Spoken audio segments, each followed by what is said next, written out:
Hello बच्चों, कैसे हैं आप सभी लोग। हम लोग आ गए हैं एक्सरसाइज 8.1 के क्वेश्चन नंबर 6 पर। बहुत आसान है। सबसे पहले क्वेश्चन को समझते हैं। Diagonal AC of a parallelogram ABCD bisect angle A. ठीक है, इस एंगल को बाइसेक्ट कर रहा है, मतलब इसको दो भाग में डिवाइड करते हैं। इसको हम नाम देंगे एंगल 1 एंड एंगल 2। ठीक है बच्चों, और so that it bisect angle C and C also, मतलब इसको भी बाइसेक्ट करेगा दो भाग में। इसको भी हम नाम देंगे क्योंकि हमें ये शो करना होगा। ठीक है, तो इसको हम नाम देंगे 3 एंड इसको नाम देंगे 4।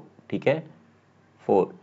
Okay, so and second part में हमें शो करना है ABCD इज अ रोम्बस, मतलब हमें AB is equal to BC is equal to CD is equal to DA और AD हमें दिखाना है, राइट। तो सबसे पहले हम लिखेंगे गिवन क्या क्या हम लोग गिवन है बच्चों। हम लोग को गिवन दिया गया ABCD इज अ पैरेललोग्राम। ठीक है बच्चों, और हमें दिया है कि जो AC है वो बाइसेक्ट करता है आपका एंगल A को। ठीक है बच्चों, ये दो चीज हमें दी गई है। नाउ हम लोग मूविंग पार्ट करते हैं। हमको दिखाना क्या है, ये दो चीज को हमें दिखाना है। सो सबसे पहले हम लोग पार्ट 1 की बात कर लेते हैं। पार्ट 1 को हम कैसे दिखाएंगे। ठीक है, सो यहाँ पर हमें दिया है ABCD इज अ पैरेललोग्राम। ठीक है बच्चों, एंड AC जो है इज अ ट्रांसवर्सल है बेसिकली। ठीक है, ट्रांसवर्सल। ठीक है बच्चों, आप लोगों को ये तो पता ही है, जब इस तरह कुछ होता है, ये ट्रांसवर्सल है, तो ये दो एंगल जो होते हैं interior angle, alternate interior angle होते हैं, तो ये इक्वल होते हैं बच्चों। ठीक है, किसी भी पैरेललोग्राम में। ठीक है, सो यहां से हम लिखेंगे angle 1 is equal to angle 4 and angle 2 is equal to angle 3। ठीक है, इसका रीजन आप लिखेंगे अल्टरनेट इंटीरियर। ठीक है, एंगल्स आपको बच्चों अच्छे से लिखना है, मैं इसको वैसे मेंशन कर रहा हूँ। हम इसको इक्वेशन बना देंगे। इसको इक्वेशन 1 नाम देंगे, इसको इक्वेशन 2 नाम देंगे। ठीक है बच्चों, इसको। ठीक है, सो नाउ आप देखोगे angle 1 is equal to angle 2। ये हमें क्या है बच्चों, गिवन है। गिवन है ना, क्योंकि AC जो है वो एंगल A को बाइसेक्ट कर रहा है, और ये वाला एंगल इक्वल होगा। ठीक है, सो फ्रॉम हम तीनों इक्वेशन से ये कह सकते हैं, फ्रॉम इक्वेशन 1 2 एंड 3। ठीक है, इस इक्वेशन को हम नाम देंगे 3। ओके, सो इससे हम कह सकते हैं, so angle 1 is equal to angle 2 is equal to angle 3 is equal to angle 4। ठीक है बच्चों, ऐसा हम कह सकते हैं। ऑफ कोर्स हम कह सकते हैं। अगर ऐसा है तो फिर क्या होगा, angle 3 is equal to angle 4 होगा। ठीक है, सो हमें जो पहला पार्ट था वो क्या था, AC जो है बाइसेक्ट करता है, बाइसेक्ट्स एंगल C। ठीक है बच्चों, ये हमने पहला पार्ट प्रूव कर दिया है। हम अब दूसरे पार्ट की बात करेंगे।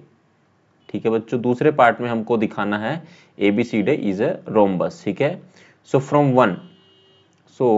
वन मतलब जो हमने अभी बताया है, ठीक है, उसके अकॉर्डिंग एंगल 1 इक्वल टू है एंगल 2 इक्वल टू है एंगल 3 इज इक्वल टू है angle 4।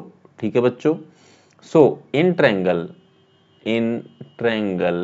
A B and C, in triangle A B and C, जो ये वाला ट्रायंगल की बात हो रही है बच्चों। ठीक है, अब इसमें आप ध्यान से देखो, सो जो एंगल 1 है वो इक्वल टू एंगल 3 है। ठीक है, क्योंकि चारों एंगल आपस में इक्वल है, तो ये एंगल भी इक्वल होगा। ठीक है, अगर ऐसा है तो फिर हमारा क्या होगा, A B is equal to होगा बी सी। कैसे होगा बच्चों, क्योंकि जो अब मैं इसका रीजन भी लिख देता हूं। ठीक है, साइड साइड अपोजिट